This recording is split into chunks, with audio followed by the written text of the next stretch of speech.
Sanjevani special ಸೆಗ್ಮೆಂಟ್ಗೆ ಸ್ವಾಗತ. ನಾನು ಶ್ರುತಿ ನೀರಾಯ.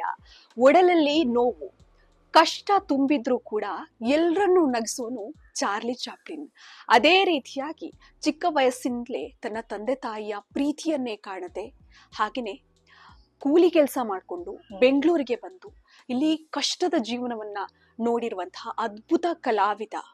S, comedy ಕಿಲಾಡಿಗಳು ಅನ್ನುವಂತಹ ರಿಯಾಲಿಟಿ ಶೋನ ಕಾಮಿಡಿಯನ್ ಮಾಡ್ತಾ ಎಲ್ಲರನ್ನ ನಗಿಸ್ತಾ ಸಾಕಷ್ಟು ಜನರ ಅಂದ್ರೆ ಕರುನಾಡಿನ ಜನರ ಮನಸ್ಸನ್ನು ಗೆದ್ದಿರುವಂತಹ ಕಾಮಿಡಿ ಕಿಲಾಡಿ ಲೋಕೇಶ್ ಕುಮಾರ್ ಅವರು ಇವತ್ತು ನಮ್ಮ ಜೊತೆ ನಮ್ಮ ಕಾರ್ಯಕ್ರಮದಲ್ಲಿ ಜಾಯಿನ್ ಆಗಿದ್ದಾರೆ. ಬನ್ನಿ ಅವರನ್ನ ಕಾರ್ಯಕ್ರಮಕ್ಕೆ ವೆಲ್ಕಮ್ ಮಾಡೋಣ. ಹಲೋ ಸರ್, ಕಾರ್ಯಕ್ರಮಕ್ಕೆ ಸ್ವಾಗತ. Thank you. ನಮಸ್ಕಾರ. ಹೇಗಿದ್ದೀರಾ ಸರ್? ಫಸ್ಟ್ ಆಫ್ ಆಲ್, ತುಂಬಾ ದಿನಗಳ ನಂತರ ನಿಮ್ಮನ್ನ ನಾವು ನೋಡ್ತಾ ಇರೋದು. ಹಂಗೆ ಸದ್ಯಕ್ಕೆ ಏನ್ ಮಾಡ್ತಾ ಇದ್ದೀರಾ, ಹೇಗಿದ್ದೀರಾ ಅಂತ? ನಾನು ತುಂಬಾ ಚೆನ್ನಾಗಿದ್ದೀನಿ. ಸದ್ಯಕ್ಕೆ ಈಗ ನಾನು ಚಿಗುರು ಕಲಾ ಕುಟೀರ ಅಂತ ಹೇಳಿ ಒಂದು ಶಾಲೆಯನ್ನ ಯಲಹಂಕ ನ್ಯೂಟನ್ ಅಲ್ಲಿ ಸ್ಕೂಲ್ ಮಾಡ್ಕೊಂಡು ಜೀವನ ಮಾಡ್ತಾ ಇದ್ದೀನಿ. ಅದು ಬಿಟ್ರೆ ಮೂವಿ ಅಂತೂ ವರ್ಕ್ ನಡೀತಾ ಇದೆ ಸದ್ಯಕ್ಕೆ. ಮೂವಿ ಈಗ ನಂದು ಸ್ಲೋಗನ್ ಅಂತ ಹೇಳಿ ಒಂದು ಸಿನಿಮಾ ರಿಲೀಸ್ ಆಗಬೇಕು. ಅದ್ರ ಜೊತೆಗೆ SIT ಅಂತ ಹೇಳಿ, ಆಮೇಲೆ ನಾವೇ ಭಾಗ್ಯವಂತರು, ಆಮೇಲೆ ಗೆಳೆಯ. ಸೊ ಇಷ್ಟು ಸಿನಿಮಾ ರಿಲೀಸ್ಗೆ ವೆಯ್ಟ್ ಮಾಡ್ತಾ ಇದ್ದೀನಿ. ಆಮೇಲೆ ಹೊಸ ಸಿನಿಮಾ ಸದ್ಯ ಸ್ಕ್ರಿಪ್ಟ್ ವರ್ಕ್ ನಡೀತಾ ಇದೆ. ಈ ಒಂದು ಕೆಲಸದಲ್ಲಿ ನಿರಂತರವಾಗಿ ಹೋಗ್ತಾ ಇದ್ದೀನಿ. ಸರ್, ಈಗ ಕಾಮಿಡಿ ಕಿಲಾಡಿಗಳು ಅನ್ನುವಂತ ಶೋನೇ ಒಂದು ನಗುವನ್ನ ತರಿಸುವಂತ ಒಂದು ಕಾರ್ಯಕ್ರಮ. ಸೊ ತಾವು ಅದರಲ್ಲಿ ಕೂಡ ಸಾಕಷ್ಟು ಜನರ ಮನಸ್ಸನ್ನ ಗೆದ್ದಿರುವಂತದ್ದು ಅದೇ ಶೋ ಮೂಲಕ. ಸೊ ಈ ಒಂದು ಕಾಮಿಡಿಯನ್ನ ನೋಡಿ ನಿಮ್ಮನ್ನ ಜನ ಹೇಗೆ ಗುರುತಿಸ್ತಾರೆ ಅಂತ? ಆಕ್ಚುಲಿ ಕಾಮಿಡಿ ಕಿಲಾಡಿಗಳು ಆದಾಗಿಂದನೂ ನನ್ನ ಜೀವನ ತುಂಬಾ ಬದಲಾವಣೆ ಆಗಿದೆ. ಕಾರಣ ಇವತ್ತೂ ಜನ ಗುರುತಿಸ್ತಾರೆ. ಯಾಕಂದ್ರೆ ಸೀಸನ್ 1 ಯಾರು ಮರೆಯಕ್ ಸಾಧ್ಯನೇ ಇಲ್ಲ ಅಂತ ಹೇಳ್ತಾರೆ ಯಾವಾಗ್ಲೂ. ಸರ್, ನಿಮ್ ಸೀಸನ್ ಅಂತೂ ಮರೆಯಲ್ಲ ಸರ್, ಅಷ್ಟು ಚೆನ್ನಾಗಿತ್ತು. ಇವತ್ತು ನಮ್ಮ ತಾಯಿ ಆಗ್ಲಿ ಅಥವಾ ನಮ್ಮ ಫ್ಯಾಮಿಲಿ ಆಗ್ಲಿ ನಿಮ್ಮನ್ನೆಲ್ಲ ನೆನ್ಸ್ಕೊಂತೀವಿ ಅಂತ ಹೇಳ್ತಾರೆ. ಕಾರಣ ಇಷ್ಟೇ, ಸಮ್ವೇರ್ ಆ ಸೀಸನ್ ಮಾಡಿದಾಗ ಹೆಲ್ದಿ ಕಾಮಿಡಿ ಇತ್ತು ಆಕ್ಚುಲಿ. ಅಂಡ್ ನೀವು ಆಟೋದವರಾಗಿರ್ಬೋದು, ಕ್ಯಾಬ್ ಅವರಾಗಿರ್ಬೋದು, ಮನೆಯಲ್ಲಿ ಫ್ಯಾಮಿಲಿ ಆಗಿರ್ಬೋದು, ಹಾಸ್ಪಿಟಲ್ಗಳಾಗಿರ್ಬೋದು, ಗೌರ್ಮೆಂಟ್ ಆಫೀಸ್ಗಳಾಗಿರ್ಬೋದು, ಇವನ್ ಬ್ರೇಕ್ ಟೈಮ್ ಅಲ್ಲಿ ಏನಾಗೋದು ಅಂದ್ರೆ ನಮ್ಮ ಕಾಮಿಡಿಗಳನ್ನೆಲ್ಲ ನೋಡೋರು. ಅವರು ಬರೀ ಚಾನಲ್ ಅಷ್ಟೇ ನೋಡ್ತಿದ್ದಿಲ್ಲ ಕಾರ್ಯಕ್ರಮ. ಸೊ ಮೊಬೈಲ್ ಗಳಲ್ಲಿ ಟ್ರಾವೆಲ್ ಗಳಲ್ಲಿ ಎಲ್ಲ ನೋಡ್ತಿದ್ದಾಗ ಅವ್ರಿಗೆ ನಾವು ಮೈಂಡ್ ಹೋಗಿಲ್ಲ, ಮನ್ಸಿಗೆ ಹೋಗ್ಬಿಟ್ಟಿದೀವಿ. ಹಾಗಾಗಿ ಎಲ್ಲೇ ಹೋದ್ರು ಜನ ಸರ್ ನೀವು ಕಾಮಿಡಿ ಕಿಲಾ ಲೋಕೇಶ್ ಅಲ್ಲ ಅಂತ ಹೇಳ್ತಾರೆ. ಹಾಗಾಗಿ ಅದು ಇವಾಗ್ಲೂ ನನ್ ಫೀಲ್ ಆಗುತ್ತೆ, ಅವತ್ತು ಮಾಡಿತ್ತು ಅಂದ್ರೆ 8 ವರ್ಷದಿಂದ ಮಾಡಿತ್ತು, ಇನ್ನೂ ಜನ ಗುರುತಿಸ್ತಾ ಇದಾರಲ್ಲ ಅಂತ ಹೇಳಿ ಖುಷಿ ಆಗುತ್ತೆ. ಅಂಡ್ ಇವನ್ ಏನಂದ್ರೆ ಯಾವ್ದೇ ರೀತಿ ಇದ್ರು, ನನ್ಗೆ ಯಾವ್ದೇ ಲುಕ್ ಗಳಿದ್ರು ಸ್ವಲ್ಪ ಹಿಂಗ ಅಂತಾರೆ, ಆಮೇಲೆ ಸರ್ ನೀವು ಅಂತಾರೆ, ನಾನೇ ಅಂತೀನಿ. ಅದೊಂದು ಸ್ವಲ್ಪ ಅವ್ರ ಮುಖದಲ್ಲಿ ನಗು ಬರುತ್ತೆ. ನನ್ಗೂ ಒಂದು ಆಹಾ ಎಂತ ಅದ್ಭುತ ಅಲ್ಲ ಅದು, ಒಂದು ಆ ವೇದಿಕೆ ಒಂದು ಹೊಸ ಜೀವನನ ಕಟ್ಕೊಡ್ತಲ್ಲ ಇದು ಅಂತ ಹೇಳಿ ಇವತ್ತು ಮರೆಯಕ್ಕಾಗಲ್ಲ. ನಾನು ಯಾವತ್ತೂ ಆ ಚಾನಲ್ ಆಗಿರ್ಬೋದು, ಜೀ ಕನ್ನಡ ನಮ್ಮ ಫ್ಯಾಮಿಲಿ ಅದು ಅಂತಾನೆ ಹೇಳ್ಬೋದು. ಸೊ ಚಿರಋಣಿ ಯಾವಾಗ್ಲೂ ನಾವು ಆ ಒಂದು ಚಾನೆಲ್ಗೆ ಪ್ಲಸ್ ಕಾಮಿಡಿ ಕಿಲಾಡಿಗಳು ನಮ್ಮ ಜಗ್ಗಣ್ಣ, ಭಟ್ರು, ರಕ್ಷಿತಾ ಅವರು, ಬ್ಯೂಟಿಫುಲ್ ಆಕ್ಚುಲಿ ಆ ಫ್ಯಾಮಿಲಿ. ಸೊ ಇವತ್ತು ನಾವೆಲ್ಲ ಜೊತೆಲೇ ಇದೀವಿ. ಕಾಮಿಡಿ ಕಿಲಾಡಿಗಳು ಎಲ್ಲ, ನಯನ ಆಗಿರ್ಬೋದು, Shivraj KR, G G, Divya, so Muthuraj ಅವರು, ಸೊ ಎಲ್ಲ ಜೊತೆಲೆ ಕಮ್ಯುನಿಕೇಶನ್ ಮಾಡ್ತಿರ್ತೀವಿ ಯಾವಾಗ್ಲೂ. ಯಾವ್ದೇ ಬಿಕಾಸ್ ಇವಾಗ ರೀಸೆಂಟ್ ಆಗಿ ಗಣೇಶ ಪ್ರೋಗ್ರಾಮ್ಸ್ ಗಳೆಲ್ಲ ಬಂತು. ಸೊ ಒಂದೊಂದು ಇವೆಂಟ್ ಗಳಿಗೆಲ್ಲ ಭಾಗಿಯಾಗಿ ಮಾಡ್ತಾ ಇರ್ತೀವಿ. ಸೊ ಜನ ಇನ್ನೂ ಮಾಡ್ತಿಲ್ಲ, ಅವ್ರನ್ನ ಕರೀರಿ, ಕಾಮಿಡಿ ಕಿಲಾಡಿ ಲೋಕೇಶ್ ಅವ್ರನ್ನ ಕರೀರಿ, ಅವ್ರ ಕಡೆಯಿಂದ ಕಾರ್ಯಕ್ರಮ ಮಾಡ್ತಾನೆ ಅಂತ ಹೇಳ್ತಾರೆ. ಸೊ ಕಾರ್ಯಕ್ರಮಗಳನ್ನ ಕೊಡ್ತಾ ಇರ್ತೀವಿ. It's good actually. ಸೊ ನಗಿಸ್ತಾನೆ ಇರ್ತೀವಿ, ನಾವು ನಗ್ತಾನೆ ಇರ್ತೀವಿ ಹಾಗೆ. ಹೌದು ಸರ್, ಇನ್ನು ಕಾಮಿಡಿ ಕಿಲಾಡಿಗಳು ಲೋಕೇಶ್ ಕುಮಾರ್ ಅವರು ಎಲ್ಲಿಯವರು ಮೂಲತಃ ಅನ್ನುವಂಥದ್ದು? ನಂದು ಮೂಲತಃ ಶಿವಗಂಗೆ ಹತ್ರ ಒಂದು ಬರ್ಗೇನಹಳ್ಳಿ ಅಂತ ಒಂದು ಊರಿದೆ, ಅದು ನನ್ನ ಊರು, ಸ್ವಂತ ಊರು. ಅಂಡ್ ಕಾಮಿಡಿ ಕಿಲಾಡಿಗಳು ಬರೋ ಟೈಮಲ್ಲಿ ತುಮಕೂರು ಲೋಕಿ ಅಂತ ಹಾಕಿದ್ರು. ಆಕ್ಚುಲಿ ಹೇಳ್ಬೇಕಂದ್ರೆ ತುಮಕೂರು ಅಂತ ಅನ್ಕೊಂಡ್ಬಿಡ್ತಾರೆ. ದವಸ್ಪೇಟೆ ಮತ್ತೆ ಶಿವಗಂಗೆ ಅಂದ್ರೆ ಸಿದ್ಧಗಂಗೆ ಅಂತಾನೆ ಮೈಂಡ್ ಬರುತ್ತೆ. ಸೊ ಎಲ್ಲ ಯೂಶಲ್ ತುಮಕೂರು ಅಲ್ವಾ ಅನ್ಬಿಡ್ತಾರೆ. ಸೊ ಕಾಮಿಡಿ ಕಿಲಾಡಿಗಳು ಲೋಕೇಶ್ ತುಮಕೂರು ಅಂತ ಹೇಳ್ಬಿಟ್ಟು ಇದ್ ಮಾಡ್ಬಿಟ್ರೆ. ಸೊ ಜನಗಳಿಗೆಲ್ಲ ತುಮಕೂರು ಅಂತ ರಿಜಿಸ್ಟರ್ ಆಯ್ತು. ಸೊ ಬಟ್ ಮೂಲತಃ ಶಿವಗಂಗೆ. ಅಂಡ್ ಬೆಳೆದಿರೋದೆಲ್ಲ ಇಲ್ಲ ಬೆಂಗಳೂರಲ್ಲೇನೆ. ಸೊ ಈಗ ಯಲಹಂಕ ನ್ಯೂಟನ್ ಅಲ್ಲಿ ಇದ್ದೀನಿ. ಸೊ ಇಲ್ಲಿ ಒಂದು ಚಿಗುರು ಅಂತ ಒಂದು ಸ್ಕೂಲ್ ಇದೆ, ಅದ್ರ ಜೊತೆಗೆ ಅನಂತಪುರ ಗೇಟ್ ಅಲ್ಲಿ ಒಂದು ಮನೆ ಇದೆ. ಸರ್, ಇನ್ನು ನಾನು ಆಗ್ಲೇ ಆಲ್ರೆಡಿ ಹೇಳ್ದೆ, ಚಿಕ್ಕ ವಯಸ್ಸಲ್ಲೇ ತಂದೆ ತಾಯಿಯ ಪ್ರೀತಿ ಒಂದಿಷ್ಟು ಕಡಿಮೆ ಆಗಿತ್ತು ತಮ್ಗೆ ಅಂತ. ಸೊ ಯಾವ ರೀಸನ್ಗೋಸ್ಕರ ಬೆಂಗಳೂರಿಗೆ ಬಂದ್ರಿ ಅನ್ನುವಂಥದ್ದು? ಸಾಕಷ್ಟು ಯೂಟ್ಯೂಬ್ ಚಾನಲ್ಗಳಲ್ಲೆಲ್ಲ ಇದನ್ನ ಹೇಳಿದ್ದೆ ನಾನು, ಹೇಗೆ ನಾನು ಬಂದೆ, ಏನಾಯ್ತು ಇದೆಲ್ಲ. ಸೊ ಬೇಸಿಕ್ಲಿ ನಾನು ಚಿಕ್ಕ ವಯಸ್ಸಿಂದಾನೇ ಮನೆ ಬಿಟ್ಟು ಶಿವಗಂಗೆ ಅಂತ ಊರು ತೊರೆದು ನಾನು ಬೆಂಗಳೂರಿಗೆ ಓಡ್ ಬಂದಿದ್ದೆ. ಆಕ್ಚುಲಿ ನನ್ನ ಒಂದು ಪರಿಸ್ಥಿತಿಗಳು ಬಹಳ ತೊಂದರೆಗೀಡಾಗಿತ್ತು. ಆಕ್ಚುಲಿ ನಾನು ನಮ್ಮ ತಾಯಿಯವರೆಲ್ಲ ಒಂದು ತ್ಯಾಮಗೊಂಡ ಒಂದು ಊರಲ್ಲಿ ಜೀವನ ಮಾಡ್ತಿತ್ತು.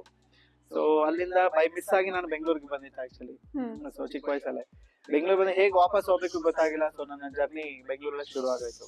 So, ನನ್ನ ಫಸ್ಟ್ ಜರ್ನಿ ಬಂದು ಬೆಂಗಳೂರು ಜಾಗ ಬಂದು ಮೈಸೂರು ಬ್ಯಾಂಕ್ ಎದುರುಗಡೆ ಪೆಟ್ರೋಲ್ ಬಂಕ್ ಇದೆ ಒಂದು ಆಕ್ಚುಲಿ. ದೊಡ್ಡಬಳ್ಳಾಪುರ ಬಸ್ಗಳೆಲ್ಲ ಬಂದು ನಿಂತ್ಕೊಂಡಿದ್ದೆ ಆ ಜಾಗದಲ್ಲಿ ನಾನು ಬಂದು ಫಸ್ಟ್ ಇಳಿದಿದ್ದು. ಸೊ ಅಲ್ಲಿಂದ ನನ್ನ ಜರ್ನಿ ಶುರು ಆಗಿತ್ತು. ಸೊ ಅಲ್ಲಿಂದ ಸುಮಾರು ವರ್ಷಗಳು ಬೆಂಗಳೂರು ಮಾರ್ಕೆಟ್, ಸಿಟಿ ಮಾರ್ಕೆಟ್, ಆಮೇಲೆ ಕಲಾಸಿಪಾಳ್ಯ, ಠಾಣಿ ರೋಡು, ವಿಜಯನಗರ, ಸೊ ಸುತ್ತಮುತ್ತನೇ ಜರ್ನಿ ನಂದು ಆಕ್ಚುಲಿ ಅಲ್ಲೆಲ್ಲ. But mainly railway station. So ಈ ಭಾಗದಲ್ಲೇ ಜಾಸ್ತಿ ಬೆಳೆದಿರೋದು. ಆಮೇಲೆ ಅಲ್ಲಿ ಬೆಳಿಬೇಕಾದ್ರೆ ಅಲ್ಲೇನ್ ಮನೆಗಿನೇ ಎಲ್ಲ ಇದ್ದಿಲ್ಲ, ಸ್ಟ್ರೀಟ್ ಅಲ್ಲೇ ಜೀವನ ಅಷ್ಟೇ. ಸೊ ಅಲ್ಲಿಂದ ನಮ್ಮ ಡಾನ್ ಬಾಸ್ಕೋ ಅಂತ ಒಂದು ಸಂಸ್ಥೆ ಇದೆ. ಡಾನ್ ಬಾಸ್ಕೋ ಸಂಸ್ಥೆ working for street childrens actually, ಬೀದಿ ಮಕ್ಕಳಿಗಾಗಿ ದುಡಿತಾ ಇರುವಂತ ಒಂದು ಸಂಸ್ಥೆ. ಈ ಸಂಸ್ಥೆ ನನ್ನ ಪಿಕ್ ಮಾಡಿ ಕರ್ಕೊಂಡೋಗಿ ಸಂಸ್ಥೆಯಲ್ಲಿ ಬೆಳೆಸಿದ್ರು. ಸೊ ಅಲ್ಲಿಂದ ನನ್ನ ಜೀವನ ಶುರು ಆಗಿತ್ತು ಆಕ್ಚುಲಿ. ಸೊ ಸುಮಾರು ವರ್ಷಗಳ ಕಾಲ ತರಕಾರಿ ಮಾರ್ಕೊಳೋದು ಅಥವಾ ಅಲ್ಲಿ ಹೋಗಿ ಬೆಗ್ಗಿಂಗ್ ಮಾಡೋದು, ಈ ತರದ ಕೆಲಸಗಳು ಆಕ್ಚುಲಿ. ಬಟ್ ಏನಿವೆ ಲೈಫ್ ಕಲಿಸ್ತು. ಬಿಕಾಸ್ ಈಗ ನನಗದು ಕಷ್ಟ ಅಂತ ಅನ್ಸಿಲ್ಲ ಆ ಟೈಮಲ್ಲಿ. ಯಾಕಂದ್ರೆ ಬೆಳೆದಿರೋ ವಾತಾವರಣ ಆಗಿರೋದ್ರಿಂದ ನನ್ಗದು ಇದೇ ಜೀವನ ಅನ್ನೋ ತರ ಫೀಲ್ ಇತ್ತು. ಬಟ್ ಎಲ್ಲೋ ಒಂದ್ ಕಡೆ ಈಗ ರೀಸೆಂಟ್ ಲಾಸ್ಟ್ ಮಂತ್ ಇಂದ ನನಗೊಂಥರ ಏನೋ ಒಂದು ಫೀಲ್ ಏನಪ್ಪಾ ಅಂತ ಹೇಳಿದ್ರೆ, ಮಕ್ಕಳನ್ನ ಅವ್ರಿಗೆ ಬಿಟ್ಬಿಡ್ಬೇಕು ಸಮ್ವೇರ್. ಈಗ ನನ್ ಮಕ್ಳಿಗೆ ನಾನು ಯೂಶಲಿ ಹಂಗ್ ಮಾಡು ಹಿಂಗ್ ಮಾಡು, ಚೆನ್ನಾಗಿ ಓದು, ಸೊಸೈಟಿಗೆ ಏನಾದ್ರು ಮಾಡು, ಪ್ರತಿ ಸರಿ ಫೀಡ್ ಮಾಡ್ತಾ ಇದೀನಿ, ಅದು ಹೋಗ್ತಾ ಇಲ್ಲ ಆಕ್ಚುಲಿ. ಫೀಡ್ ಮಾಡ್ತಿರೋದೇ ದೊಡ್ಡ ತಪ್ಪು ಅನ್ಸ್ಬಿಟ್ಟಿದೆ ನನ್ಗೆ ಆಕ್ಚುಲಿ. ಸೊ ನಾನ್ ಬೆಳೆದಿದ್ದ ವಾತಾವರಣಕ್ಕೂ ಅಥವಾ ನಾವ್ ಈಗ ಬೆಳಿತಾರ ವಾತಾವರಣಕ್ಕೂ ಮಕ್ಳನ್ನ ಹೇಗ್ ಬೆಳೆಸ್ಬೇಕು ಅದ್ರದ್ದೆಲ್ಲೋ ಒಂದ್ ಕಡೆ ಈ ಲಾಸ್ಟ್ 1 ಮಂತ್ ಇಂದ ನನ್ಗೆ ಅದು ಫೀಲ್ ಆಗ್ತಿದೆ. ಈಗ ನನಗೂ 2 ಮಕ್ಳಿದಾರೆ. ಸೊ ಒಬ್ಬ ಬೆಳಗ್ಗೆ ಸ್ಕೂಲ್ಗೆ ಹೋಗ್ತಾನೆ, ಬಟ್ ಫುಲ್ ಟೈಮ್ ಟ್ಯೂಷನ್ ಅಲ್ಲಿ ಹೇಳ್ತಾನೆ. ಏನಕ್ಕೆ ಯೂಸ್ ಆಗ್ತಿದೆ ಗೊತ್ತಾಗ್ತಿಲ್ಲ. ಬಟ್ ಅವ್ನಿಗೆ ಅರ್ಥ ಮಾಡ್ಸೋದು ಯಾವ ರೀತಿ ಅಂತ ನನಗೂ ಸ್ವಲ್ಪ ಚಾಲೆಂಜಿಂಗ್ ಅದ ಆಕ್ಚುಲಿ. ಅವ್ನಿಗೆ ಅರ್ಥ ಮಾಡ್ಸಿದ್ರೆ ಏನಂದ್ರೆ ಸ್ಕೋರ್ ಏನ್ ಬೇಕಾಗಿಲ್ಲ ಆಕ್ಚುಲಿ, ದಬಾಕ್ಬೇಕಂತ ಏನಿಲ್ಲ. ಅಟ್ಲೀಸ್ಟ್ ಒಂದು ಸಾಧಾರಣ ಒಂದು ಎಜುಕೇಶನ್ ಮಕ್ಳಿಗೆ ಕೊಟ್ಟು, ನಾನು ಅವಾಗ ಎಜುಕೇಶನ್ ತಗೊಂಡಿಲ್ಲ, ಬಟ್ ಲೈಫ್ ಲೀಡ್ ಮಾಡ್ತಾ ಇದೀನಿ. ಬಟ್ ಈಗ ಮಕ್ಕಳಿಗೆ ಎಜುಕೇಶನ್ ಮಾಡಿದ್ರೆ ಲೈಫ್ ಲೀಡ್ ಮಾಡಕ್ ಆಗೋದು ಅನ್ನೋ ಒಂದು ಭಾವನೆಗಳು ಸಾಕಷ್ಟು ಉಟ್ಕೊಂಡ್ಬಿಟ್ಟಿದಾವೆ. ಬಟ್ ಅದು ಪೇರೆಂಟ್ಸ್ ಯಾವ ರೀತಿ ತಗೊಂತಾ ಇದಾರೆ ಅದು ಗೊತ್ತಾಗ್ತಿಲ್ಲ. ಎಲ್ಲ ಒಂದು ಗೊಂದಲದಲ್ಲಿ ಈಡಾಗ್ಬಿಟ್ಟು. ಬಟ್ ನನ್ನ ಲೈಫ್ ಅಂತೂ ಯಾವ ಗೊಂದಲನೂ ಇದ್ದಿಲ್ಲ. ಬೆಗ್ಗಿಂಗ್ ಮಾಡು, ಎಲ್ಲಂದ್ರೆ ಅಲ್ಲಿ ಮಾಲೀಕೋ, ಬಿಸ್ಲೋ, ಮಳೆನೋ, ಚಳಿನೋ, ಗಾಳಿನೋ ಏನೇ ಬಂದ್ರು ತಲೆನೇ ಕೆಡ್ಸ್ಕೊಂತಿದ್ದಿಲ್ಲ. ನಮ್ಗೆ ಅಲ್ಲಿ ಜ್ವರ ಬಂದು ನೋಡಕ್ ಯಾರು ಇದ್ದಿಲ್ಲ, ಅಥವಾ ತುಂಬಾ ಖುಷಿ ಆದಾಗ ಹೇಳ್ಕೊಳಕ್ಕೂ ಯಾರು ಇಲ್ಲ. ಸೊ ಈ ತರ ಒಂದು ವಾತಾವರಣದಲ್ಲಿ ಬೆಳೆದಿತ್ತು. ಈಗ ಮಕ್ಕಳಿಗೆ ಜ್ವರ ಬಂತು ಅಂದ್ರೆ ಆಸ್ಪತ್ರೆಗೆ ಇಮಿಡಿಯೇಟ್ ಆಗಿ ಕರ್ಕೊಂಡು ಹೋಗ್ತೀವಿ, ಇಮಿಡಿಯೇಟ್ ಆಗಿ ಕರ್ಕೊಂಡು ಹೋಗ್ಬಿಡ್ತೀವಿ. ಅಯ್ಯೋ ನನ್ನ ಮಗನ್ಗೆ ಹಂಗಾಗುತ್ತೆ, ನನ್ನ ಮಗನ್ಗೆ ಹಿಂಗಾಗುತ್ತೆ. ಬಟ್ ಯಾಕೆ ನಾವು ಅಷ್ಟೊಂದು ಇದಾಗ್ತಾ ಇದೀವಿ ಮಕ್ಕಳಿಗೆ? ಅಂದ್ರೆ ಅವ್ರು ಫಿಕ್ಸ್ ನಮ್ಗೆ ಆಗಿರೋ ತರ ಅವ್ರಿಗೆ ಆಗ್ಬಾರ್ದು ಅನ್ನೋ ಒಂದು ಮನೋಭಾವನೆಯಿಂದ ಅವ್ರನ್ನೆಲ್ಲ ಆ ತರ ನೋಡ್ತಾರೆ. ಬಟ್ ಮುಂದಕ್ಕೆ ನೀವಿಲ್ಲ ಅಂದಾಗ ಅವ್ರು ಹೆಂಗ್ ಲೀಡ್ ಮಾಡ್ತಾರೆ ಲೈಫ್ ನ? ಈಗ ತಂದೆ ತಾಯಿ ಇಲ್ಲ, ಓಕೆ ನಿಮ್ಗೆ ಏನ್ ಕೊಡ್ಬೇಕಾದ್ರೆ ಕೊಟ್ಬಿಟ್ರಿ, ನೆಕ್ಸ್ಟ್ ಹೇಗ್ ಲೀಡ್ ಮಾಡ್ತಾರ ಅವ್ರ ಫ್ಯಾಮಿಲಿನ, ಅವ್ರ ಜೀವನ ಅವ್ರು ಹೇಗ್ ಲೀಡ್ ಮಾಡ್ತಾರೆ, ಅದು ತುಂಬಾ ಕಷ್ಟ ಆಗ್ಬಿಟ್ಟಿದೆ. ಆ ಒಂದು ವಾತಾವರಣದಲ್ಲಿ ಈಗ ನನ್ನ ಮತ್ತೆ ನಾನ್ ಇದ್ದಿದ್ ರೀತಿ, ಈಗ ನೋಡ್ತಿರೋ ರೀತಿ ಸ್ವಲ್ಪ ಚೇಂಜ್ ಆಗ್ತಾ ಇದೆ. ಈಗ ನನ್ ಮಕ್ಳಿಗೆ ನಾನ್ ಸ್ವಲ್ಪ ಫ್ರೀ ಆಗಿ ಬಿಡ್ಬೇಕು. ಈ ಟ್ಯೂಷನ್ ಗೀಷನ್ ಎಲ್ಲ ಅದ್ ಗೊತ್ತಾಗ್ತಿಲ್ಲ ನನ್ಗೆ ಹೇಗೆ ಅದು ಲೀಡ್ ಬೇಕು. ಬಿಕಾಸ್ ಹೆಂಡತಿ ಮತ್ತು ಗಂಡ ಇಬ್ರು ಮತ್ತೆ ಅಂಡರ್ಸ್ಟ್ಯಾಂಡ್ ಆಗಿತ್ತು ಅಂದ್ರೆ ಮಕ್ಳನ್ನ ಅದ್ಭುತವಾಗಿ ಬೆಳೆಸ್ಕೊಂಡು ಹೋಗ್ಬೋದು. ಸೊ ಅದೇನಾಗ್ಬಿಡುತ್ತೆ, ಇಲ್ಲ ಅವ್ರು ಚೆನ್ನಾಗ್ ಓದ್ಬೇಕಂತ ಮನೆಯವ್ರದ್ದು ಆಸೆ ಇರುತ್ತೆ, ನನಗೂ ಆಸೆ ಇರುತ್ತೆ. ಎಲ್ಲ ಒಂದ್ ಕಡೆ ನಾನು ಪರವಾಗಿಲ್ಲ ಬಿಡು, ಸ್ಕೋರ್ ತಗೊಂಡ್ರೆ ಇಷ್ಟು ಪರವಾಗಿಲ್ಲ, ಅವ್ರು ಇಲ್ಲ ಅವ್ನು ಓದ್ಬೇಕು, ಚೆನ್ನಾಗ್ ಓದ್ಬೇಕು. ಸೊ ಈ ಒಂದು ಅಂಡರ್ಸ್ಟ್ಯಾಂಡಿಂಗ್ ಇಂದ ಮಕ್ಳಿಗೂ ಕಷ್ಟ ಆಗ್ಬಿಡುತ್ತೆ ಸ್ವಲ್ಪ.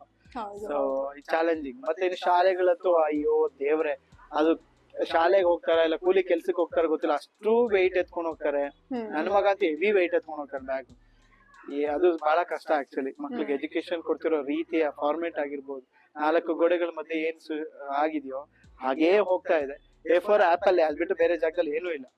ಸೊ ಹಂಗಾಗಿ ಮಕ್ಳಿಗೆ CBSE ಅಂದ್ರೆ ಏನು, ಸ್ಟೇಟ್ ಸಿಲೆಬಸ್ ಅಂದ್ರೆ ಅಂದ್ರೆ ಪೇರೆಂಟ್ಸ್ ಗೆ ವ್ಯಾಲ್ಯೂ ಗೊತ್ತಾಗ್ತಿದ್ಯಾ, ಅದೂ ಕನ್ಫ್ಯೂಸ್ ಅಲ್ಲಿ ಇದಾರೆಲ್ಲ.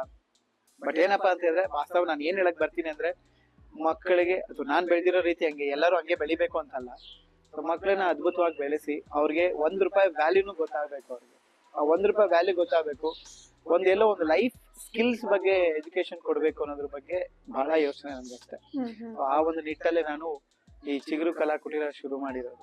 ಓಕೆ ಸರ್, ಇನ್ನ ಈಗ ನಿಮ್ಮ ಲೈಫ್ ಜರ್ನಿ ಬಗ್ಗೆ ಒಂದಿಷ್ಟು ಹೇಳಿದ್ರಿ. ಬೆಂಗಳೂರಿಗೆ ಮೆಜೆಸ್ಟಿಕ್ ಬಂದ ತಕ್ಷಣ ಅಥವಾ ಆ ಒಂದು ಸಿಚುವೇಶನ್, ಈ ಘಟನೆ ನನಗೆ ಇಲ್ಲ ನನ್ಗೇನೋ ಮಾಡ್ಬೇಕು, ಜೀವನದಲ್ಲಿ ಏನೋ ಸಾಧನೆ ಮಾಡ್ಬೇಕು ಅಂತ ಅನ್ಸಿರುವ ದಿನ ಯಾವುದು ಸರ್? ಆಕ್ಚುಲಿ ನನಗೆ ಆಗ ಅನ್ಸಿ ತುಂಬಾ ಲೇಟ್ ಆಯ್ತು ಆಕ್ಚುಲಿ ಅದು. ಬಿಕಾಸ್ ನನ್ಗೆ ಆ ಟೈಮಲ್ಲೆಲ್ಲ ಅಷ್ಟು ಬುದ್ಧಿ ಇದ್ದಿಲ್ಲ ಇನ್ ದ ಸೆನ್ಸ್, ಚಿಕ್ಕ ಹುಡುಗರಿಗೆ ಅಷ್ಟು ಗೊತ್ತಾಗಲ್ಲ. ಅವ್ರಿಗೇನ್ ಹೊಟ್ಟೆ ತುಂಬಾ ಊಟ ಬೇಕು, ಚೆನ್ನಾಗಿ ನಿದ್ದೆ ಮಾಡಕ್ ಬೇಕು, ಆಟ ಆಡಕ್ ಇರ್ಬೇಕು, ಇಷ್ಟೇ ಪ್ರಪಂಚ. ಅಲ್ಲಿ ನಾನು ಓದಕ್ ಶುರು ಮಾಡಿದ್ದೆ ಆಲ್ಮೋಸ್ಟ್ ನನಗೆ 18-19 ಏಜ್ ಇದ್ದಾಗಲೇ ನಾನು ಓದಕ್ ಶುರು ಮಾಡಿತ್ತು. ಬಾಪೂಜಿ ಅನ್ನೋ ಒಂದು ಸ್ಕೂಲಲ್ಲಿ ಮಾಗಡಿ ರೋಡ್ ಅಲ್ಲಿ ಇದೆ, ಫಸ್ಟ್ ಕ್ಲಾಸ್ ಅಲ್ಲಿ. ಬಾಪೂಜಿ ಸ್ಕೂಲಲ್ಲಿ ಓದಕ್ ಶುರು ಮಾಡಿದ್ದು 5th ಸ್ಟ್ಯಾಂಡರ್ಡ್, ಹ್ಮ್ 5th 6th 19 ವರ್ಷ 18 ವರ್ಷ ಅಂದ್ರೆ ಹ್ಮ್ ಅದೊಂದು ಎಲ್ಲರೂ ಅಣ್ಣ ಅಣ್ಣ ಅಂತ ಕರೀತಾ ಇದ್ರು. ಹ್ಮ್ So ಎಲ್ಲೋ ಒಂದ್ ಕಡೆ ನನ್ಗೆ ಸರಿ ಯಾವ್ದು ತಪ್ಪು ಯಾವ್ದು ಯೋಚನೆ ಮಾಡಕ್ ಆಗ್ತಿದಿಲ್ಲ. ಹ್ಮ್ ಸೊ ಆ ಒಂದು ವಾತಾವರಣದಲ್ಲಿ ಬೆಳೆದಿತ್ತು. ಏನ್ ನಾನ್ ದೊಡ್ಡವನಿದ್ದೀನಿ, ಎಲ್ಲರೂ ಚಿಕ್ಕವರಿದ್ದಾರೆ ಅದೊಂದು, ಹ್ಮ್ ಜೊತೆಗೆ ನನ್ಗೆ ಇದು ಆಗ್ತಿದೆ, ನನ್ಗೆ ಆಗ್ತಿಲ್ಲ, ಇದು ಈ ಲೈಫ್ ಲೀಡ್ ಮಾಡಕ್ ಆಗ್ತಿಲ್ಲ. 19 ವರ್ಷ ಕೆಲ್ಸಕ್ಕೆ ಹೋಗೋಣ, ಎಲ್ಲಾದ್ರೂ ಕೆಲ್ಸಕ್ಕೆ ಹೋಗಿ ಏನೋ ದುಡಿಬೇಕು, ಏನೋ ಮಾಡ್ಕೊಂಡು ತಿನ್ಬೇಕು, ಈ ತರ ಒಂದು ಜೀವನ. ಅಲ್ಲಿ ಫಾದರ್ ನೋಡಿ ಅವ್ರ ಅಂಡರ್ ನಾನಿದ್ದೀನಿ. ಹ್ಮ್ ಸೊ ಅವ್ರಿಗೆ ಹೇಳಿದೆ ನನ್ಗೆ ಏನಾದ್ರು ಮಾಡಿ ಒಂದು 10th ಸ್ಟ್ಯಾಂಡರ್ಡ್ ಕಳ್ಸಿ, ನನ್ಗೆ ಇದು 6th ಆಗ್ತಿಲ್ಲ, ನನ್ಗೆ ಹ್ಮ್ ಡೈರೆಕ್ಟ್ 10th ಕಳ್ಸಿ ಅಂದಾಗ ಅವ್ರು ನನ್ಗೆ 10th ಕಳ್ಸಿ. ಓ. ಸೊ 6th ಇಂದ ಡೈರೆಕ್ಟ್ 10th ಮಾಡಿದ್ದು. Hmm so 10th standard KOS Karnataka open school ಅಂತ ಇದೆ, ಓಪನ್ ಸ್ಕೂಲ್ ಮಾಡಿತ್ತು. ಅದು ಏಜ್ ಆಗಿದ್ರೆ ಮಾತ್ರನೇ ಅದು ತಗೊಳಕ್ ಸಾಧ್ಯ ಅದು. ಹ್ಮ್ ಸೊ ಹಂಗಾಗಿ ಓಪನ್ ಸ್ಕೂಲ್ ಮಾಡಿ, ಓಪನ್ ಸ್ಕೂಲ್ ಇಂದ ನನ್ಗೆ ಮಾಡ್ಬೇಕಾದ್ರೆ ಟೈಲರಿಂಗ್ ಕೋರ್ಸ್ ಜಾಯ್ನ್ ಆಗಿ 1 year ಟೈಲರಿಂಗ್ ಕೋರ್ಸ್ ಮಾಡಿದ್ದೀನಿ ಆಕ್ಚುಲಿ. ಸೊ 1 year ಡಿಸೈನರ್ ನಾನು ಆಕ್ಚುಲಿ. ಓ. ಸೊ ಡಿಸೈನಿಂಗು ಮಾಡ್ತೀನಿ, ಸೊ ನನ್ ಬಟ್ಟೆಗೆ ನಾನೇ ಹೊಲಿತೀನಿ. ಹ್ಮ್ ಸೊ ಇವತ್ತು ನಾನು ಆಲ್ಮೋಸ್ಟ್ ಒಂದು 35 ಕಟಿಂಗ್ಸ್ ಗೊತ್ತಿದೆ ನನಗೆ. ಡ್ರೆಸ್ ಕಟ್ ಮಾಡೋದು, ಡಿಸೈನಿಂಗ್ ಮಾಡೋದು, ಸ್ಟಿಚ್ ಮಾಡೋದೆಲ್ಲ ಕೋರ್ಸ್ಗೆಲ್ಲ ಹೋಗಿದ್ದೀರಾ ತಾವು? 1 year ಕೋರ್ಸ್ ಮಾಡಿರೋದು tailoring. When I was studying 10th standard hmm ಅದನ್ನ ಮಾಡ್ಕೊಂಡೆ ಒಟ್ಟಿಗೆನೆ 10th ಸ್ಟ್ಯಾಂಡರ್ಡ್ ಟೈಲರಿಂಗ್ ಮಾಡ್ಕೊಂಡೆ ಮಾಡಿರೋದು ನಾನು. ಹ್ಮ್ ಸೊ ನನಗೆ ಅರಿವಾದಾಗ, ಆ ಬುದ್ಧಿ ಬಂದಾಗ, ಓಕೆ ನಾನು ಕೋರ್ಸ್ ಮಾಡ್ಬೇಕು, ಸ್ಟಡಿ ಮಾಡ್ಬೇಕು, ಜಾಸ್ತಿ ಓದ್ಬೇಕು ಅನ್ನೋ ಶುರು ಆಗಿತ್ತೆ ನನ್ಗೆ ಅಲ್ಲಿಂದ. ಹ್ಮ್ So ಹಂಗಾಗಿ ಅದನ್ನ 2 ಕೆಲಸ ಮಾಡ್ಕೊಂಡು ಬೆಂಗಳೂರು ಬಂದು, ಅದು ನಾನು ಸ್ಟಡಿ ಮಾಡಿದ್ದಲ್ಲ ಹೊಸಪೇಟೆಯಲ್ಲಿ, ಟೈಲರಿಂಗ್ ಎಲ್ಲ ಮಾಡಿತ್ತು 10th ಮಾಡ್ಕೊಂಡು. ಹ್ಮ್ ಬೆಳಗಿಂದ ಸಂಜೆವರೆಗೂ ಟೈಲರಿಂಗ್ ಓದ್ಬೇಕು, 1 hour ಸ್ಟಡಿ ಮಾಡ್ಬೇಕು, ಹ್ಮ್ 1 yearly once 6 months ಒಂದ್ಸತಿ ಒಂದು ಎಕ್ಸಾಮ್ ಬರುತ್ತೆ, ಅದನ್ನ ಕಟ್ಟಿ ಮಾಡ್ಬೇಕು. ಹ್ಮ್ ಸೊ ಆತರ ಮಾಡ್ಕೊಂಡು ನಾನು ಟೈಲರಿಂಗ್ ಮಾಡಿದ್ದೆ. ಈಗ ಸರ್ವೈವ್ ಆಗ್ಬೇಕು, ಏನ್ ಹಾಸ್ಟೆಲ್ ಅಲ್ಲಿ ಎಷ್ಟು ದಿವಸ ಅಂತ ಇರಕ್ಕಾಗುತ್ತೆ, ಹೊರಗಡೆ ಹೋಗ್ಲೇಬೇಕು. ಸರ್ವೈವ್ ಆಗ್ಬೇಕು ಅಂತ ಕಾರಣಕ್ಕೋಸ್ಕರ ನಾನು ಟೈಲರಿಂಗ್ ಮಾಡ್ಕೊಂಡಿದ್ದಿತ್ತು. 1 year ಟೈಲರಿಂಗ್ ಮಾಡಿ ಮತ್ತೆ ಬೆಂಗಳೂರಿಗೆ ಬಂದು, ಹ್ಮ್ ಸೊ ಇಲ್ಲಿ ಒಂದು ಅಂಗನವಾಡಿಯಲ್ಲಿ ಒಂದ್ ಸ್ವಲ್ಪ ಸುಮಾರು ಜನ ಲೇಡೀಸ್ ಗಳಿಗೆಲ್ಲ ಟೈಲರಿಂಗ್ ಹೇಳ್ಕೊಡ್ತಿದ್ದೆ. ಓ. ಅದಾದ್ಮೇಲೆ ನಂದು ನೋಟ್ಸ್ ಮಾಡಿದ್ದೆ ನಾನು. ಟೈಲರಿಂಗ್ ಒಂದು ನೋಟ್ಸ್ ಇರುತ್ತೆ, ಹ್ಮ್ ಸೊ ಕಟಿಂಗ್ಸ್ ಗಳದ್ದು. ಆ ನೋಟ್ಸ್ ಎತ್ಕೊಂಡು ಹೋಗ್ಬಿಟ್ರು ಓ. ಯಾರೋ ಲೇಡಿ ಒಬ್ರು. Okay. ನನಗೆ ಅವತ್ತಿನ ಸ್ವಲ್ಪ ಬೇಜಾರಾಯ್ತು, ಅಯ್ಯೋ ನೋಟ್ಸ್ ಎತ್ಕೊಂಡವ್ರು ಇವಾಗ ಏನ್ ಮಾಡೋದು ನಾನು. ಹೌದೌದು. ಸೊ ಈಗ ನನಗೆ ಹೇಳ್ಕೊಡಕ್ ಬರಲ್ಲ. ಹ್ಮ್ ಅಂದ್ರೆ ಅದು ಮೆಜರ್ಮೆಂಟ್ಸ್ ಎಲ್ಲ ಒಂದು ಸ್ಕೇಲ್ ಬರುತ್ತೆ ಆಕ್ಚುಲಿ, ಆ ಸ್ಕೇಲ್ ಮುಖಾಂತರ ಅದು ಮೆಜರ್ಮೆಂಟ್ ಎಲ್ಲ ಮಾಡ್ಬೇಕು. ಸೊ ಎಲ್ಲ ಒಂದ್ ಕಡೆ ಅದು ಹೋಯ್ತು. ನಾನ್ ಅನ್ಕೊಂಡಿದ್ದೆ ಅದಿದ್ರೆ ಮಾಡಕ್ ಆಗೋದು ಅನ್ನೋ ಫೀಲ್ ಇತ್ತು. ಹ್ಮ್ ಸೊ ಅದಾದ್ಮೇಲೆ ನಂಗೆ ಅದು ಆಗಿಲ್ಲ ಹೇಳ್ಕೊಡಕ್ಕೆ. ಒಂದು ಆಲ್ಮೋಸ್ಟ್ 6 months 7 months ಎಲ್ಲ ಹೇಳ್ಕೊಟ್ಟೆ. ಆಮೇಲೆ ನಮ್ಮ ಫಾದರ್ ಸಿಸ್ಟರ್ ಹತ್ರ ಹೋಗಿ ಮಾತಾಡಿದಕ್ಕೆ ಅವ್ರು ಹೇಳಿದ್ರು, ಓಕೆ ಲೋಕೇಶ್ ಏನ್ ಮಾಡ್ತೀನಿ ನೆಕ್ಸ್ಟ್ ಅದಕ್ಕೆ ನಾನು ಸ್ಟಡಿ ಮಾಡ್ತೀನಿ ಅಂತ ಹೇಳಿ PUC ಶುರು ಮಾಡಿದೆ. +1 +2 ಮಾಡಿ, ಹ್ಮ್ ಆಮೇಲೆ +2 ಆಗಿದ ತಕ್ಷಣ ಏನ್ ಮಾಡ್ತೀನಿ ಅಂದ್ರೆ ನಾನು ಆರ್ಟ್ ಸ್ಕೂಲ್ಗೆ ಹೋಗ್ತೀನಿ ಅಂತ ಹೇಳಿದೆ. ಓಕೆ. ಆರ್ಟ್ ಸ್ಕೂಲ್ಗೆ ಹೋಗ್ತೀನಿ ಅದಕ್ಕೆ ಏನಕ್ಕೆ ಅಂದ್ರೆ ನನ್ ಚಿಕ್ಕ ವಯಸ್ಸಿಂದ ಆರ್ಟ್ ಅಂದ್ರೆ ಬಹಳ ಇಷ್ಟ ನನಗೆ. Okay. ಪೇಂಟಿಂಗ್ಸ್ ಅಂದ್ರೆ ಬಹಳ ಹುಚ್ಚು ನನಗೆ. ಹ್ಮ್ ಮೊದಲೆಲ್ಲ ನಾನು ಚಿಕ್ಕ ವಯಸ್ಸಿಂದ ನಾನು ಸ್ನಾನ ಮಾಡ್ತಿರ್ಲಿಲ್ಲ. ಯೂಶಲಿ ಸ್ನಾನ ಮಾಡೋದೆಲ್ಲ ಅವಾಗ ಕಮ್ಮಿ ಇರ್ತೀವಿ. ಕಮ್ಮಿ ಅಂದ್ರೆ ವರ್ಷಕ್ಕೆ ಒಂದ್ ಅಮ್ಮಮ್ಮ ಒಂದು 8 ಸತಿ 10 ಸತಿ ಇರ್ಬೋದು. ಓ. ಸೊ ಏನಂದ್ರೆ ಒಂದ್ ಕಡ್ಡಿನೋ ಪಿನ್ನೋ ತಗೊಂಡು ಕೈ ಮೇಲೆಲ್ಲ ಬರ್ಕೊಳೋದು, ಹಾ, ಹಾ. ಈ ಮನೆ, ಸೂರ್ಯ, ಚಂದ್ರ ಎಲ್ಲ. ಅದೇ ಡ್ರಾಯಿಂಗ್ ಪೇಪರ್ ನಮ್ಗೆ ಅವಾಗಲೇ ಯಾರು ಕೊಡ್ತೀವಿ ನಮ್ ಬೀದಿಯಲ್ಲಿ ಇದ್ದಾಗ. ನಾನು ಡ್ರಾಯಿಂಗ್ ಅದ ಏನೋ ತರ ಕ್ರೇಜ್ ನನಗೆ. ಟ್ರೈನು, ಬಸ್ಗಳು ಈ ತರದೆಲ್ಲ ಬರೀತಾ ಇದ್ದೆ. ಅದನ್ನ ನಮ್ಮ ಫಾದರ್ ಸಿಸ್ಟರ್ ಅಬ್ಸರ್ವ್ ಮಾಡ್ತಿದ್ರು ಆಕ್ಚುಲಿ. ಹ್ಮ್ ಹ್ಮ್ ಅವ್ರು ಅಬ್ಸರ್ವ್ ಮಾಡಿ ನನಗೆ ಡ್ರಾಯಿಂಗ್ ಎನ್ಕರೇಜ್ ಮಾಡಿದ್ರು. ಸೊ ಇವತ್ತು PUC ಆಗಿದ ತಕ್ಷಣ ನನಗೆ ನನ್ನ ಕಲೆ ಆಲ್ಮೋಸ್ಟ್ ಸಕ್ಕದಾಗಿ ಬಂದಿತ್ತು. ಹ್ಮ್ ಹ್ಮ್ ಒಂದು ಆಲ್ಮೋಸ್ಟ್ ಒಂದು ಪ್ರೊಫೆಷನಲ್ ತರ ಇತ್ತು. ಓಕೆ. ಆಮೇಲೆ ಅವ್ರಿಗೆ ಹೇಳಿದ್ರು ಏನ್ ಮಾಡ್ತೀನಿ ಅಂದ್ರೆ ನನ್ನ ಆರ್ಟ್ ಸ್ಕೂಲ್ ಕಳ್ಸಿ, CKP ಚಿತ್ರಕಲಾ ಪರಿಷತ್ಗೆ. ಹ್ಮ್ ಆಯ್ತು ಅಂತ ಕರ್ಕೊಂಡು ಹೋದ್ರು. ಅಲ್ಲಿ ಫೀಸ್ ನೋಡಿದ್ರೆ 2 lakhs ರೂಪಾಯಿ ಸಮಥಿಂಗ್ ಏನೋ ಇತ್ತು ಆ ಟೈಮ್. 5 years course something. ಅವ್ರ ಕೈಲಿ ಸಂಸ್ಥೆಲ್ಲ ಅಷ್ಟೊಂದು ದುಡ್ಡಿದ್ದಿಲ್ಲ ನನ್ನ ಒಬ್ಬನಿಗೋಸ್ಕರ ಅಷ್ಟು ಸ್ಪೆಂಡ್ ಮಾಡೋದಕ್ಕೆ. ಏನ್ ಮಾಡ್ತೀಯ, ಅದಾಗಲ್ಲ ಲೊಕೇಶನ್ ಅಂದ್ರು. ಸರಿ ಲಾ ಮಾಡ್ತೀನಿ ಅಂತ ಹೇಳಿದೆ. ಹ್ಮ್ ಹ್ಮ್ ಯಾಕೆ ಅಂದ್ರು, ಇವ್ರ ಮೇಲೆ ಕೇಸ್ ಹಾಕ್ತೀನಿ, ಯಾಕಂದ್ರೆ ನನ್ಗೆ ಅಡ್ಮಿಷನ್ ಕೊಟ್ಟಿಲ್ವಲ್ಲ, ಸೊ ಕೇಸ್ ಹಾಕ್ತೀನಿ ಅಂತ ಸುಮ್ನೆ ಏನೋ ಫನ್ನಿಯಾಗಿ ಹೇಳಿದೆ. ಹಾ. ಬಟ್ ಓದಕ್ ಶುರು ಮಾಡಿದೆ ಲಾನ. ಇಲ್ಲಿ ಹೊರಹನ್ಮಲ್ ಪಕ್ಕದಲ್ಲಿ ವಿವೇಕಾನಂದ ಲಾ ಕಾಲೇಜ್ ಅಂತ ಇದೆ. ಓ, ಸೊ ಅಲ್ಲಿ ನಾನು ಸ್ಟಡಿ ಮಾಡಿತ್ತು ಲಾ. ಸೊ 5 years ಲಾ ಮಾಡಿದೆ. ಅದು ಮಾಡ್ಬೇಕಾದ್ರೆ ನನ್ನ ಲೈಫ್ ಅರಿವಾಗ ಶುರು ಆಯ್ತು. Okay, this is the journey. Hmm so first year second year ಅಲ್ಲಿ ನನ್ಗೆ ಆ ಮಗು ಗುಣ ಅಥವಾ ಮಗು ಗುಣ ಯಾವಾಗ್ಲೂ ಇರ್ದೇ ಇರುತ್ತೆ. ಬಟ್ ಆ ಟೈಮಲ್ಲಿ ಆ ಅರಿವಾಗಿತ್ತು ನನಗೆ, ಓಕೆ ಇದು ಜೀವನ, ಹ್ಮ್ ಈಗ ಯಾರು ಇಲ್ಲ, ನಾನು ಲೀಡ್ ಮಾಡ್ಲೇಬೇಕು. ಈಗ ಪರಿಸ್ಥಿತಿ, ಒಂದ್ ರೂಮ್ ತಗೊಬೇಕು, ಅಲ್ಲಿ ನಾನು ಪೇ ಮಾಡ್ಬೇಕು, ಬಾಡಿಗೆ ಕಟ್ಬೇಕು, ಊಟಕ್ಕೆ ನೋಡ್ಕೊಬೇಕು, ಈ ತರದ ಪರಿಸ್ಥಿತಿಗಳು ಎದುರಾಗಕ್ಕೆ ಶುರು ಆಯ್ತು ಆಕ್ಚುಲಿ. ಹ್ಮ್ ಹ್ಮ್ ಸೊ ಆದ್ರೂ ಒಂದು ರೂಮ್ ತಗೊಂಡು ಅಲ್ಲಿ ಸ್ಟೇ ಮಾಡ್ಕೊಂಡು, ಬಾಡಿಗೆ ಮನೇಲಿ ಇದ್ದು ಬಾಡಿಗೆ ಕಟ್ಕೊಂಡು, ಜೊತೆಗೆ ನಮ್ಮ ಒಬ್ರು ಫಾದರ್ ಮನೆ ಕೊಟ್ಟಿದ್ರು, ಆ ಮನೇಲಿ ಇಟ್ಕೊಂಡು ಅವರೇ ಊಟ ಕೊಡ್ತಿದ್ರು. ಅದೆಲ್ಲ ನೋಡಿ ಯಾರು ಫಾದರ್ಸ್ಗಳೇ ನನ್ಗೆ ಸಾಕಿರೋದು. ಆಮೇಲೆ ಜೊತೆಗೆ ಈ ಕಲೆಗಳು ಶುರು ಆಯ್ತು. ಹ್ಮ್ ಹ್ಮ್ ಕಾಲೇಜಲ್ಲಿ ಇದ್ದಾಗ್ಲೇ ನನ್ಗೆ, ಲಾ ಕಾಲೇಜಲ್ಲಿ ಇದ್ದಾಗ್ಲೇ ಕಿಂಗ್ ಆಗ್ಬಿಟ್ಟಿದೆ. Okay. Drawing competition first, rangoli ಹಾಕಿದ್ರು ಫಸ್ಟ್, ಮೆಹಂದಿ ಹಾಕಿದ್ರು first, hmm dance competition first, acting, mimicry ಬೇರೆ ಮಾಡ್ತಾ ಇದ್ರು. ಎಲ್ಲಾ ತರ ಮಾಡ್ಬಿಡ್ತಿದ್ದೆ ಅಲ್ಲಿ. ಸೊ ಅಲ್ಲಿ ಪ್ರಿನ್ಸಿಪಲ್ಗೆ ತುಂಬಾ ಖುಷಿಯಾಗಿ ನನಗೆ ಫೀಸ್ ಇರ್ತಿದ್ದಲ್ಲ, ಯೂನಿಫಾರ್ಮ್ ಫೀಸ್ ಫ್ರೀ ಆಗಿ ಕೊಡ್ತಿದ್ರು. ಪ್ರೊಫೆಸರ್ ಕೆಂಪೇಗೌಡರು ಅಂತ ಹೇಳಿ ಪ್ರಿನ್ಸಿಪಲ್ ಅವರೇ ಅಲ್ಲಿ ಮೇನ್. ಅವ್ರು ನನ್ಗೆ ಗುರುಗಳು ಆಕ್ಚುಲಿ, ಮೆಂಟರ್ ಆಲ್ಸೋ. ತುಂಬಾ ಎನ್ಕರೇಜ್ ಮಾಡ್ತಾರೆ ಕಲೆಗೆ. ಸೊ ನನ್ನಿಂದ ಅವರು ಜಾನಪದ ಕಲೆಗಳನ್ನ ಕಾಲೇಜಿಗೆ ತಂದ್ರು. ನೀವು ಮಾಡಿ ಲೊಕೇಶನ್ ಅಲ್ಲಿ ಕಂಸಾಳೆ, ಪೂಜೆ ಕುಣಿತ, ಡೊಳ್ಳು ಕುಣಿತ, ಬೀದಿ ನಾಟಕಗಳು, ರಂಗಭೂಮಿಯನ್ನ ಪರಿಚಯ ಮಾಡ್ತಿದ್ದ ಅಲ್ಲಿ. ಸೊ ಅಲ್ಲಿಂದ ಈಚೆಗೆ ನನಗೆ ನನ್ನ ಜೀವನಕ್ಕೆ ಶುರು ಆಯ್ತು.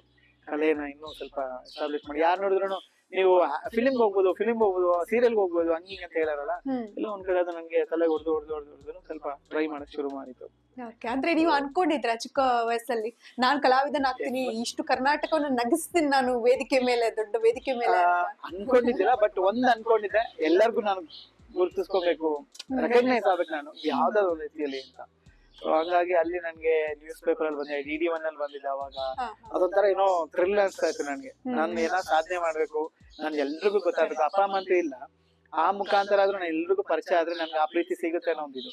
ಕಾಂಪಿಟೇಷನ್ ಹೋದ್ರು ಗೆಲ್ಬೇಕು ಅಂತ ಹೋಗ್ತಿದ್ದಿಲ್ಲ, ಬಟ್ ಸಕ್ಕದಾಗಿ ಮಾಡ್ಬೇಕು ಅಂತ. ಪ್ರೈಸ್ ಇಸ್ಕೊಬೇಕಾದ್ರೆ ಎಲ್ಲ ನಮ್ ತಂದೆ ತಾಯಿಗಳೆಲ್ಲ ಯಾರು ಇರ್ತಿಲ್ಲ, ಅಲ್ಲಿ ಯಾರು ಇರ್ತಿದ್ದಿಲ್ಲ. ಬಟ್ ಯಾರು ಬೇರೆ ಪೇರೆಂಟ್ಸ್ ಗಳು ಚಪ್ಪಾಳೆ. ಬಟ್ ನಮ್ಗೆ ಅದು ತುಂಬಾ ಎಮೋಷನಲ್ ಫೀಲ್ ಆಗೋದು ಆಕ್ಚುಲಿ. ತುಂಬಾ ಸತಿ ಹತ್ಬಿಟ್ಟಿದ್ವಿ, ಏನ್ ಗುರು ಇಷ್ಟೆಲ್ಲಾ ಕಲೆ ಕೊಟ್ಟಿದ್ಯಾ, ಆದ್ರೆ ಎದುರುಗಡೆ ಇರ್ಬೇಕಾದವ್ರು ಇಲ್ಲ ಅನ್ನೋ ಫೀಲ್ ಜಾಸ್ತಿ ಆಗ್ತಿತ್ತು. ಸೊ ಬಟ್ ಅದನ್ನೆಲ್ಲ ಇಟ್ಕೊಂಡು ಜರ್ನಿ ಶುರು ಆಯ್ತು, ನನ್ನ ಸಿನಿ ಜರ್ನಿ, ಆಮೇಲೆ ಸೀರಿಯಲ್ ಜರ್ನಿ. ಆಮೇಲೆ ಫಸ್ಟ್ ಸೀರಿಯಲ್ ನಂದು ಪಡವಾರಳ್ಳಿ ಪಡ್ಡೆಗಳು ಅಂತ ಹೇಳಿ ನಾಯಕ ನಟನಾಗಿ ಮಾಸ್ಟರ್ ಆನಂದ್ ಅವ್ರದ್ದು ಸೀರಿಯಲ್ ಪಡವಾರಳ್ಳಿ ಪಡ್ಡೆಗಳು. ಅದರಲ್ಲಿ ಆರ್ಟ್ ಡೈರೆಕ್ಟರ್ ಆಗಿ ಪ್ಲಸ್ ಹೀರೋ ಆಗಿ ಮಾಡ್ತಿದ್ದೆ. ಸುಮಾರು ಒಂದು 15-20 ಎಪಿಸೋಡ್ ಮಾಡಿದೆ. ಅದು ಬಹಳ ಖುಷಿ ಕೊಡ್ತದೆ ಎಪಿಸೋಡ್ಗಳೆಲ್ಲ. ಅದಾದ್ಮೇಲೆ ಅದಕ್ಕಿಂತ ಮುಂಚೆ ನಾನು ಮಾಡಿತ್ತು reality show called hero number 1 ಅಂತ ಹೇಳಿ, ಪೂಜಾ ಗಾಂಧಿ ಅವ್ರದ್ದು. ಅದ್ರಲ್ಲಿ ಬೆಸ್ಟ್ ಪರ್ಫಾರ್ಮೆನ್ಸ್ ಅವಾರ್ಡ್ ಒಂದು 4-5 ಸತಿ ತಗೊಂಡೆ. ಅದರಿಂದ ಮಾಸ್ಟರ್ ಆನಂದ್ ಅಬ್ಸರ್ವ್ ಮಾಡಿ ಲೋಕಿನ ಕರ್ಕೊಂಡು ಸೀರಿಯಲ್ಗೆ ಕಳ್ಸಿದ್ರು. ಸೊ ಅಲ್ಲಿಂದ ನನ್ನ ಜರ್ನಿ ಸಿನಿಮಾ, ಸೀರಿಯಲ್ ಎಲ್ಲ. ತಂದೆ ಇದಾರೆ, ಶಿವಗಂಗೆಲೆ ಇದಾರೆ. ಸೊ ಕಾಂಟ್ಯಾಕ್ಟ್ ಇರ್ಲಿಲ್ಲ, ಅವ್ರಿಗೂ ನಮ್ಗೂ ಕಾಂಟ್ಯಾಕ್ಟ್ ಇಲ್ಲ. ಯಾಕಂದ್ರೆ ಕೆಲವು ಕಾರಣಾಂತರಗಳಿಂದ ಅವರು ದೂರ ಅವರೇ ಉಳಿದ್ಬಿಟ್ರು. ನಾವು ಮಾತಾಡ್ಸಕ್ ಹೋದಾಗ್ಲೂ ಬೇರೆ ತರ ರೀತಿ ಆಯ್ತದು.